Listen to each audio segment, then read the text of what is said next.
Hello my dear students, how are you all? Students, welcome to our YouTube channel Alok professionals. Students, हम लोग BCom third semester के बच्चों के लिए एक बहुत ही important core paper GST and indirect tax पढ़ रहे थे। और जीएसटी एंड इनडायरेक्ट टैक्स में अभी तक हम लोगों ने पहला यूनिट कवर कर लिया है और दूसरे यूनिट में हम लोगों ने सिर्फ central goods and service tax act यानी कि सीजीएसटी एक्ट पढ़ा था हम लोगों ने। सीजीएसटी एक्ट 2017, उसके क्या क्या सैलिएंट फीचर्स है वो हम लोगों ने कवर किया था। उसके बाद हम लोगों ने कवर किया था what is SGST act and हम लोगों ने एसजीएसटी एक्ट एक स्टेट का, उड़ीसा का हम लोगों ने पढ़ा था। और मैंने बोला था आपको कि ये जो एसजीएसटी एक्ट है ये बाकी स्टेट के लिए भी सिमिलर है, इसकी जो फीचर्स है वो भी बाकी स्टेट्स के लिए सिमिलर है। ओके, सो आज के वीडियो में हम लोग कवर करने वाले वेरियस इंपॉर्टेंट टर्म्स जो कि आगे जाके आपका यूज होने वाला है जीएसटी में। जब हम आगे यूनिट 2 में आगे बढ़ेंगे, जब हम सप्लाई पढ़ेंगे, time of supply, place of supply, composite supply, mix supply, ये सब हम लोग पढ़ेंगे, तो उस टाइम पे ये सारे टर्म्स आपका यूज होने वाला है, राइट। तो आज का वीडियो फुल्ली डेडिकेटेड है some important terms those who are used in GST. GST में जो जो इंपॉर्टेंट टर्म्स यूज किया जाता है उनके बारे में, राइट। चलिए सब, तो सबसे पहला जो इंपॉर्टेंट टर्म है वो है सेंट्रल टैक्स। चलिए स्टार्ट करते हैं। सबसे पहला जो इंपॉर्टेंट टर्म है वो है central tax. Sir central tax का मतलब क्या है? देखो, सेंट्रल टैक्स का जो डेफिनेशन है वो सेक्शन 2 क्लॉज 2 में दे रखा है। आपको तो सेक्शन पढ़ने की बिल्कुल जरूरत नहीं है, बिल्कुल भी। आपको बस टर्म्स की मीनिंग समझना है। तो सेंट्रल टैक्स का क्या सर यहाँ पे डेफिनेशन दे रखा है? सेंट्रल टैक्स का जो यहाँ पे मीनिंग है वो है central tax means tax levied and collected under the central goods and service tax act. Okay, central goods and service tax act यानी कि सीजीएसटी के अंदर जो टैक्स लिया जाता है, जो सीजीएसटी एक्ट के अंदर जो आपका टैक्स लिया जाता है यानी कि CGST, central goods and service tax, इसी का जो नाम है वो है सेंट्रल टैक्स। सो जीएसटी में कभी भी अगर लिखा है कि सेंट्रल टैक्स तो इसका मतलब है कि सीजीएसटी। अगर लिखा हुआ है स्टेट टैक्स इसका मतलब है एसजीएसटी। ठीक है, तो पहला टर्म हमारा क्या था? Central tax. Central tax basically means CGST, central goods and service tax, जो कि as per the central goods and service tax act collect किया जाता है। ठीक है, चलो उसके बाद जो सेकेंड इंपॉर्टेंट टर्म है वो है custom frontier of the India. अच्छा, ये कस्टम फ्रंटियर ऑफ इंडिया, इसका मीनिंग क्या है? देखो, कस्टम फ्रंटियर ऑफ इंडिया का मीनिंग देखो, custom frontier of India means the limit of a custom area as define in section 2 of the custom act 1962। Custom frontier of India का मतलब है कि जो भी एरिया कस्टम एक्ट के हिसाब से, कस्टम एरिया के हिसाब से कवर किया गया है। अब बेसिकली मैं बोलूं कस्टम एरिया कहाँ तक है? आपका इंडिया ले लीजिए, मतलब अगर मैं एक मैप आपको बताऊं, so this is your India. Okay, यहां से जब आप समंदर के बीच जाओगे ना तो up to 12 nautical miles, up to 12 NM यानी कि नॉटिकल माइल्स, 12 नॉटिकल माइल्स तक जो है वो है Indian territorial water, ITW, Indian territorial water. उसके बाद अगर आप जाओगे नेक्स्ट 12 नॉटिकल माइल्स यानी कि हमारा पूरा जो बीच से अगर आप 24 किलोमीटर जाओगे तो यहां पे जो आएगा, ये जो 12 नॉटिकल माइल्स है ना, इसे बोला जाता है कॉन्टेजियस जोन। इसे क्या बोला जाता है? Contagious zone. उसके बाद जो 200 नॉटिकल माइल्स, मतलब पूरा बेस लाइन से, पूरा बीच से आपका 200 नॉटिकल माइल्स, इसको बोला जाता है SEZ यानी कि EEZ, exclusive economic zone. EEZ, exclusive economic zone, ये है 200 नॉटिकल माइल्स तक, और इसी को बोला जाता है custom frontier of India.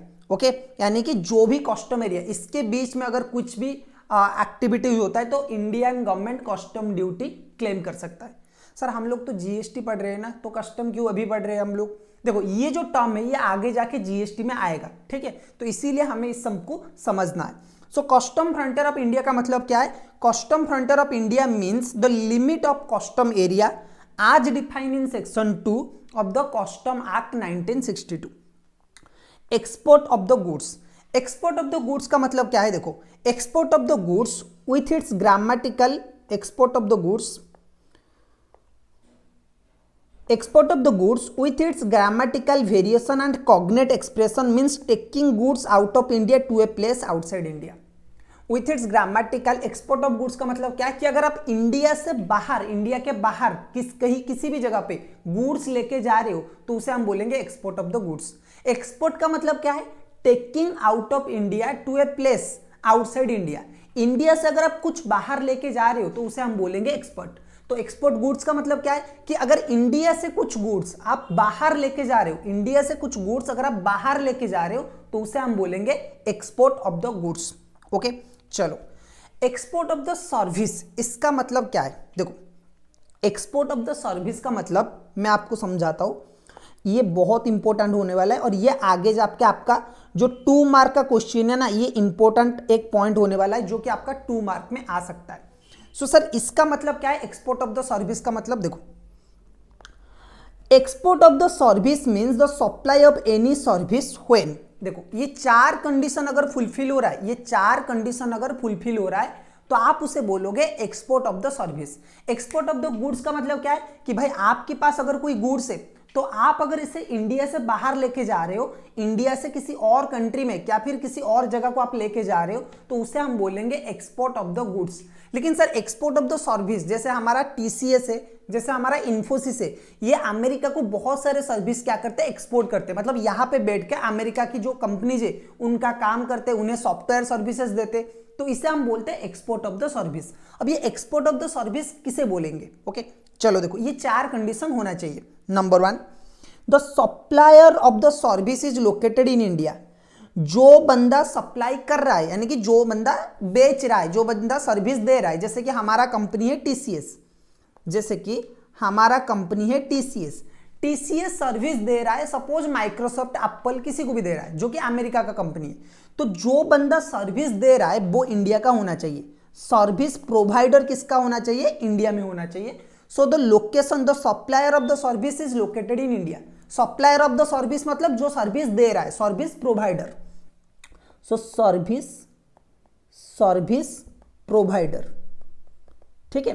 So service provider should be in India, service provider India का होना चाहिए। The recipient of the service is located outside India. जो बंदा सर्विस रिसीव कर रहा है वो आउटसाइड इंडिया का होना चाहिए। देखो जो सप्लायर है वो इंडिया का होना चाहिए, जो बंदा सर्विस प्रोवाइड कर रहा है वो आउटसाइड इंडिया का होना चाहिए। The place of the supply of the service is outside India. जहां पे सर्विस दिया जा रहा है, जिस प्लेस में सर्विस दिया जा रहा है वो आउटसाइड इंडिया में होना चाहिए। The payment of the such service has been received by the supplier in the convertible foreign exchange. अच्छा क्या बोल रहा है कि भाई जो पेमेंट है ना वो फॉरेन करेंसी में मिलना चाहिए। जो सप्लायर को पेमेंट मिला है वो फॉरेन करेंसी, डॉलर वगैरह में मिलना चाहिए। Okay, the supplier of the service and the recipient of the service are not merely establishment of distinct person in accordance with explanation 1 in section 8। और इन दोनों के बीच में, जो सप्लायर है एंड जो रिसिपेंट है, दोनों के बीच में कोई रिलेशनशिप नहीं होना चाहिए। देखो ये 5 कंडीशन है। पहला कि सप्लायर जो है मतलब जो सर्विस दे रहा है वो इंडिया का होना चाहिए। नंबर 2 बोल रहा है कि भाई जो रिसीव कर रहा है वो आउटसाइड इंडिया का होना चाहिए। जिस जगह में वो सर्विस रिसीव कर रहा है वो भी आउटसाइड इंडिया का होना चाहिए। जो बंदा दे रहा है सर्विस वो इंडिया का होना चाहिए। पेमेंट फॉरेन करेंसी में मिलना चाहिए। Payment must be received in foreign currency. Payment foreign currency में मिलना चाहिए। लास्ट वाला क्या बोल रहा है? दोनों रिलेटेड पार्टी नहीं होना चाहिए, तो उसे हम बोलेंगे एक्सपोर्ट ऑफ द सर्विस। उसे हम क्या बोलेंगे? Export of the service. Okay, उसके बाद चलते हैं नेक्स्ट पॉइंट की तरफ जो है फिक्स्ड एस्टेब्लिशमेंट। सर ये फिक्स्ड एस्टेब्लिशमेंट क्या है? फिक्स्ड एस्टेब्लिशमेंट देख लो। Fixed establishment means a place, fixed establishment means a place other than the registered place of business. Fixed establishment means a place other than the registered place of the business which is categorized by a sufficient degree of permanence and suitable structure in terms of human and technical resources to supply service or to receive and use service for its own need. अच्छा क्या बोल रहा है?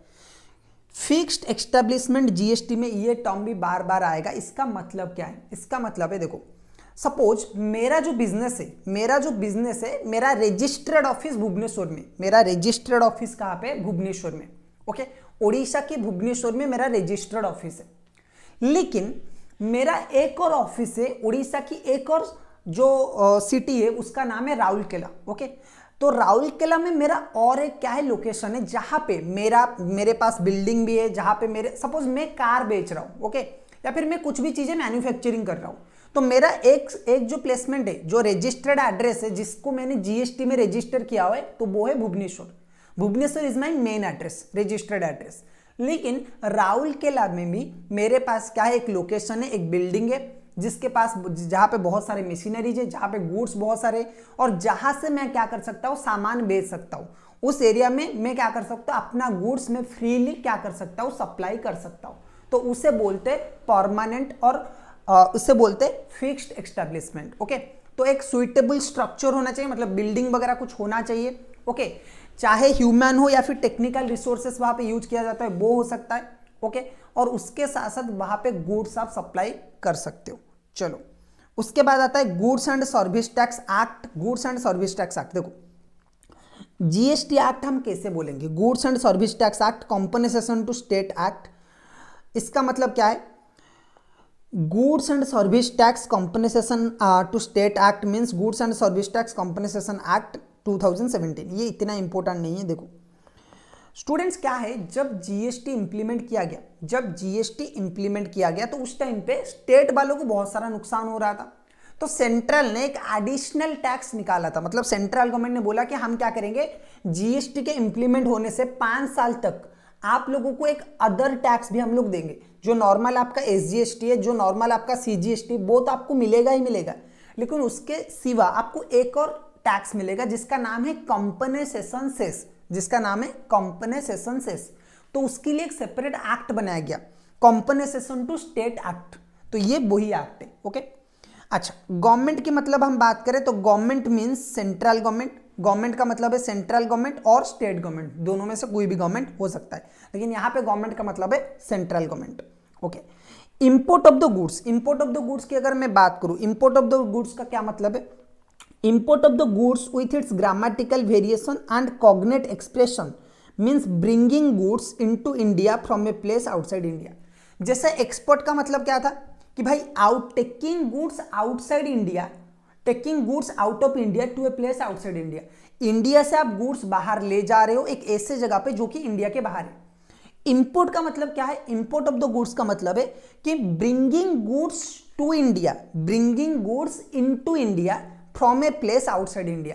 बाहर से, बाहर की किसी कंट्री से या फिर किसी एरिया से आप क्या कर रहे हो, इंडिया को सामान ला रहे हो, तो उसे हम बोलते हैं इंपोर्ट। ओके, इंपोर्ट का मतलब क्या है, bringing goods into India from a place outside India. Okay sir, import of the service का मतलब क्या है, देखो इंपोर्ट ऑफ द सर्विस का मतलब है, import of the service means the supply of any service where, किसी भी चीज का सप्लाई हो रहा है व्हेयर, ये 3 चीजें कंडीशन होना चाहिए। देखो इंपोर्ट ऑफ द सर्विस के लिए ये 3 कंडीशन होना चाहिए। The supplier of the service is located outside India.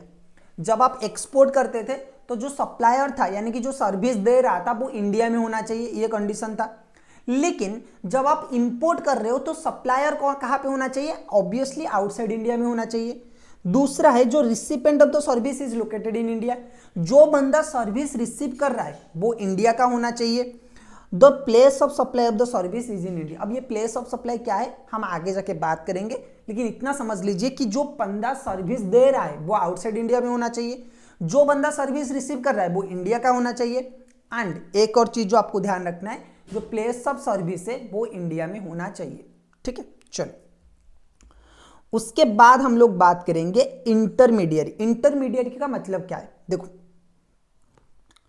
intermediary means a broker, an agent or any other person by whatever name called who arrange or facilitate the supply of the goods or services or both or securities between 2 or more person but does not includes a person who supplies such goods or services or both or securities on his own account। इसका मतलब क्या है भाई, देखो intermediary किससे बोला जाएगा, GST act के अंदर अगर कोई ब्रोकर है, कोई एजेंट है और कोई पर्सन है, भाई व्हाटएवर नेम कॉल, या तो वो एक ब्रोकर है या तो वो एक एजेंट है या फिर उसका कुछ भी आप नाम दे दो, ठीक है, उसे हम इंटरमीडियरी बोलेंगे।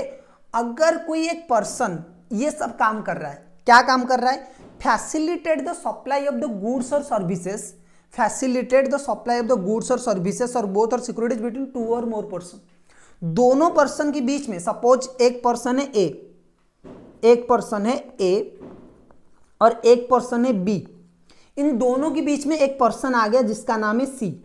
अब ए के बारे में बी को पता नहीं है, बी के बारे में ए को पता नहीं है, ये सी क्या कर रहा है, दोनों के बीच में कनेक्शन ला रहा है, ए से सामान बी को बेच रहा है और बी से पेमेंट ए को दे रहा है, तो इसे हम बोलेंगे इंटरमीडियरी। ओके, चलो इसके बाद आता है 11 पॉइंट क्या बोल रहा है, स्पेशल इकोनॉमिक जोन यानी कि SEZ। SEZ का मतलब क्या है, देखो special economic zone shall have the same meaning as assigned to it in clause ZA of section 2 of Special Economic Zone Act 2005। एक स्पेशल इकोनॉमिक जोन एक्ट है, उसमें जो भी डिफाइन किया गया है स्पेशल इकोनॉमिक जोन, वो क्या है, आपका स्पेशल इकोनॉमिक जोन है। सर ये स्पेशल इकोनॉमिक जोन होता क्या है, बस एक सिंपल लैंग्वेज में बता दीजिए। देखो क्या होता है स्टूडेंट्स, कुछ जगहों पे गवर्नमेंट क्या करता है, एक पर्टिकुलर एरिया को डेवलप करना चाहता है, जैसे कि नोएडा हो गया, ठीक है, जैसे कि गुड़गांव हो गया, ठीक है, जैसे कि आपका गुरुग्राम या फिर गुड़गांव हो गया, जैसे कि आपका नोएडा हो गया। गवर्नमेंट चाहता है कि भाई इस एरिया को हम डेवलप करेंगे, तो क्या करता है गवर्नमेंट, बोलता है कि भाई इस एरिया में हम क्या कर रहे हैं, आपके लिए इकोनॉमिक जोन बना रहे हैं, स्पेशल इकोनॉमिक जोन, यानी कि आपको इस एरिया में अगर आप बिजनेस करोगे, आपको ना तो GST देना है, ना तो कोई टैक्स देना है, आपको बहुत सारे बेनिफिट मिलेगा बिजनेस में। अगर यहाँ पे आपको रजिस्ट्रेशन करते हो तो आपको इनकम टैक्स देने की जरूरत नहीं, आपको GST देने की जरूरत नहीं, कुछ भी आपको देने की जरूरत नहीं। ऐसे जगह पे बहुत जल्दी रैपिडली डेवलपमेंट होता है क्योंकि टैक्स बेनिफिट बहुत ज्यादा मिलता है। इसी एरिया को बोला जाता है स्पेशल इकोनॉमिक जोन। ओके, अच्छा एक और वर्ड है जिसका नाम है स्पेशल इकोनॉमिक जोन डेवलपर। अब ये special economic zone developer sir क्या होता है, चलो देखते हैं। Special economic zone developer shall have the same meaning as assigned to it in clause G of the section 2 of Special Economic Zone Act 2005 and include an authority as defined in clause D or a co-developer as defined in clause F of the section 2 of the said act। Government क्या करता है, कभी कभी government क्या करता है, कभी कभी किसी पार्टी को या फिर किसी अथॉरिटी को देता है एक पावर कि भाई इस एरिया को आप डेवलप करो एज स्पेशल इकोनॉमिक जोन, तो उसे बोला जाता है developer of the special economic zone. या ये कोई लोकल अथॉरिटी भी हो सकता है, कोई कंपनी हो सकता है, कोई गवर्नमेंट की अपॉइंट हुए स्पेशल एजेंसी हो सकता है जो कि उस पूरा का पूरा स्पेशल इकोनॉमिक जोन को मैनेज करते हैं, उसे डेवलप करते हैं। Okay, taxable territory. Taxable territory का मतलब सर क्या है, देखो taxable territory means the territory to which the provision of this act is applicable. ये जो एक्ट है, जो आपका GST एक्ट है, CGST एक्ट 2017, ये जिस एरिया को भी एप्लीकेबल होता है उसे बोला जाता है टैक्सेबल टेरिटोरी। ओके, तो स्टूडेंट्स ये थे कुछ इंपॉर्टेंट टर्म्स जो कि GST में आगे पढ़ने में हमें मदद करेंगे। होपफुली ये एग्जाम में शायद ना आए, ठीक है, एग्जाम में आप अगर आपको बोलोगे कि सर इनमें से सबसे इंपॉर्टेंट टर्म्स कौन कौन है, इंपॉर्टेंट टर्म्स में मैं बोलूंगा कि एक्सपोर्ट ऑफ द सर्विसेज है, इसके बाद आपका फिक्स्ड एस्टेब्लिशमेंट है, ये दोनों बहुत ज़्यादा इंपॉर्टेंट है। इंटरमीडिएट भी आपका एग्जाम में आ सकता है, लेकिन ये जो क्लास है ना, आज का क्लास, ये जितना इंपॉर्टेंट आपका एग्जाम पॉइंट ऑफ व्यू से, उतना ही इंपॉर्टेंट आपका आगे की जो हम क्लास करेंगे ना, आगे की जो हम पढ़ाई करेंगे उसके लिए, ठीक है। तो इसीलिए सारे टर्म्स आपको पढ़ना जरूरी है। इसके बाद हम लोग पढ़ेंगे कि सर सप्लाई क्या होता है, उसके बाद हम लोग पढ़ेंगे कि सर सेल, ट्रांसफर, बैटर ये सब क्या होता है, कंसीडरेशन क्या है, ये बहुत सारी चीज़ें हम लोग पढ़ने वाले। ओके, सो स्टूडेंट्स आज की क्लास में इतना ही।